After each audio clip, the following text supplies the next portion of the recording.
अभी हम लोग आए हैं हरी हिल के पास में। ये सामने में जो VC कूलर रखा हुआ है, कस्टमर का कहना है कि फ्रिज में बहुत ज़्यादा आवाज़ है। तो चलिए अभी हम लोग इसको देखते हैं।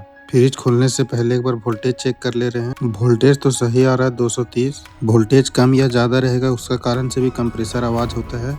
वोल्टेज का दिक्कत तो यहाँ पे नहीं है। तो चलिए अभी हम लोग फ्रिज खोल के देखते हैं इसमें क्या प्रॉब्लम है।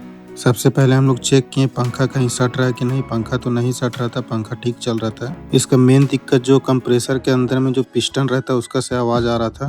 कंप्रेसर को हम लोग हथौड़ी से भी मारे, हाथ से भी बहुत ज़्यादा हिलाए, भी इसमें आवाज़ का प्रॉब्लम ठीक नहीं हुआ। कंप्रेसर के आवाज़ को सुनिए वीडियो में। आवाज़ तो कंप्रेसर का सॉल्व नहीं हुआ, इसका कंप्रेसर ही बदलना पड़ेगा। भैया जी के कंप्रेसर अभी वारंटी में है, तो ये कंपनी से कंप्रेसर आके इसमें लग जाएगा। मिलते हैं अगले वीडियो में। जय हिंद मेरे दोस्तों।